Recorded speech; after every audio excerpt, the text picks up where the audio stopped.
This is Doan with Pocketnow.com and part 1 of the video review of the Electrovea Scribbler SC4000. Today I'm going to go through the hardware specifications for this Windows Vista Tablet PC. First, let me go through the dimensions. The device is 12.2 inches wide by 9.8 inches tall by 0.9 inches deep and weighs 3.3 pounds. So this is really not much bigger than a pad of paper, and it really makes it easy for you to carry around. Internally, it includes an Intel Core 2 Duo processor running at 1.06 GHz and comes standard with 1 GB of RAM and a 60 GB hard drive. The RAM can be upgraded to a maximum of 4 GB, and the hard drive can be upgraded to a maximum of 160 GB. On the wireless side, it includes an 802.11a B and G Wi-Fi radio, as well as a Bluetooth 2.0 radio.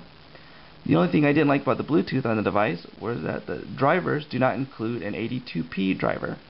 So you really can't use it with your Bluetooth headphones, which is unfortunate.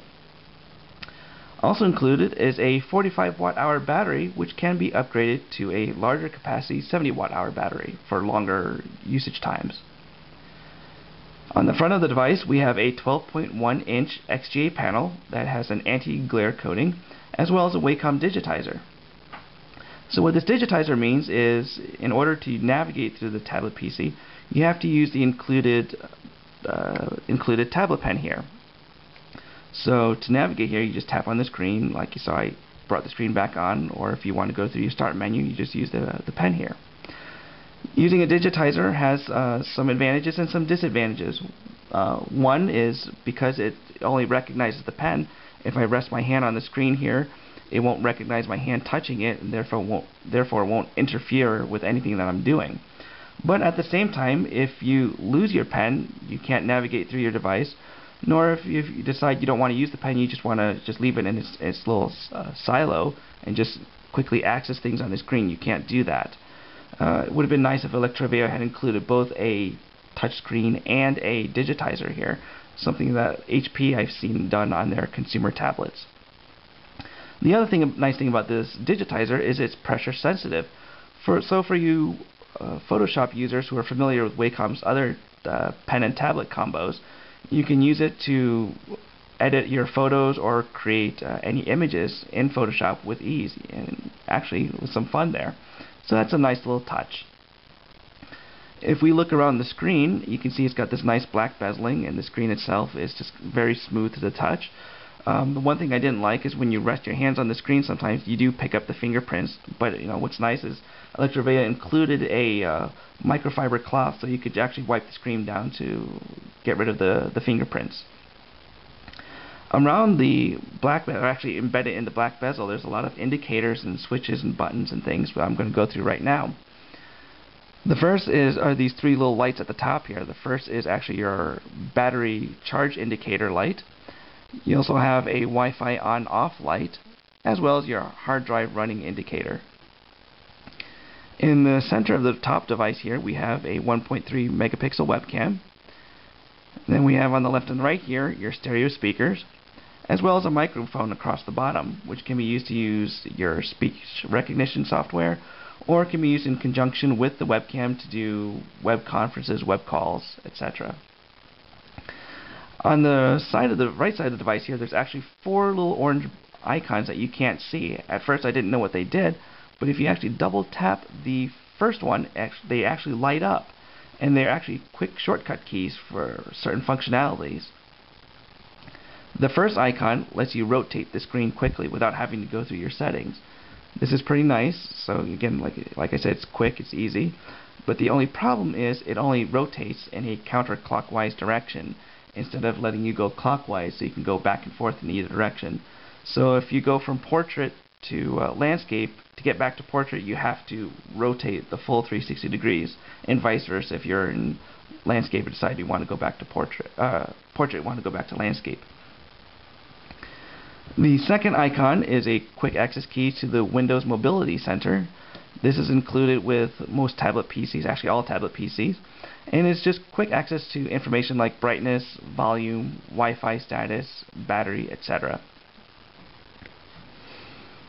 The third icon button here is just a quick shortcut key for the Internet Explorer, which is really nice.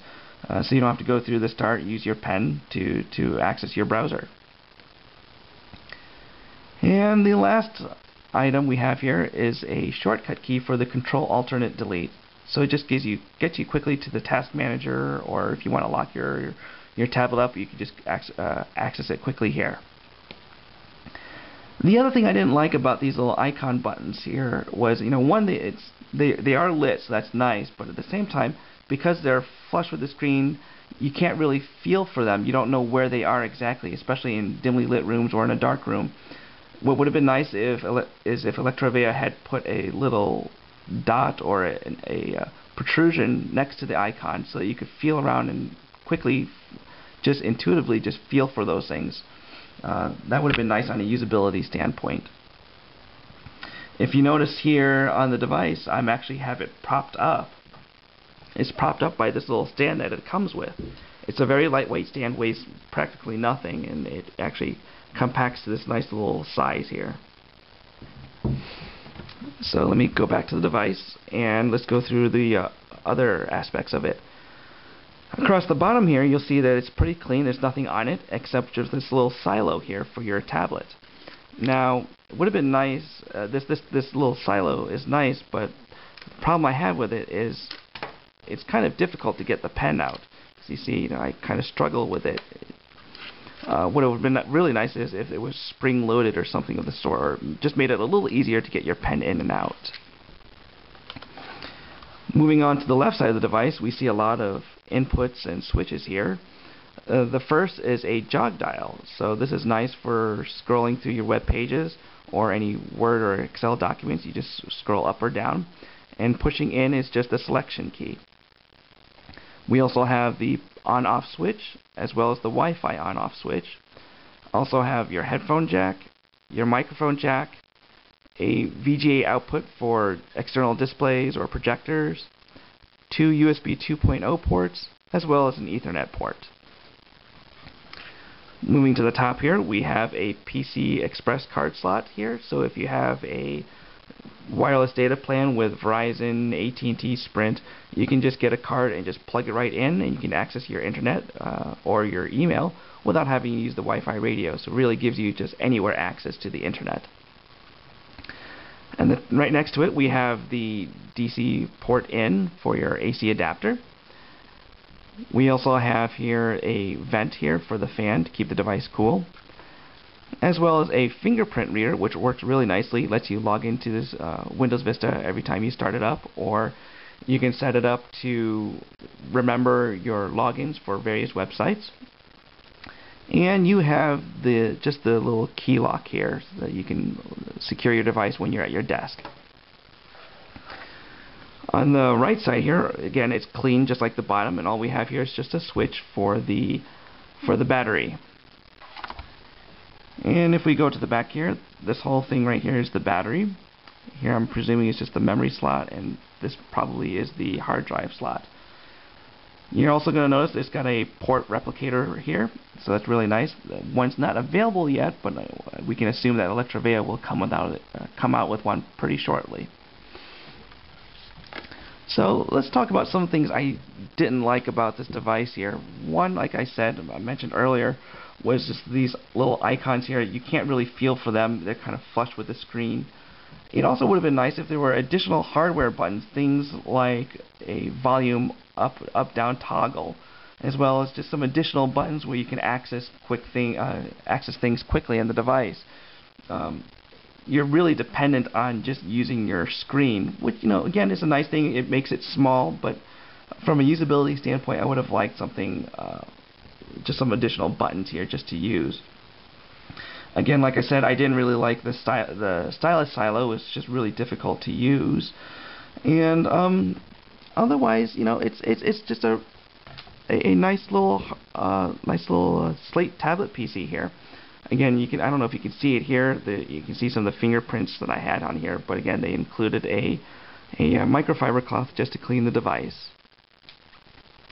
So this has been part 1 of the video review for the Electrovea Scribbler SC4000.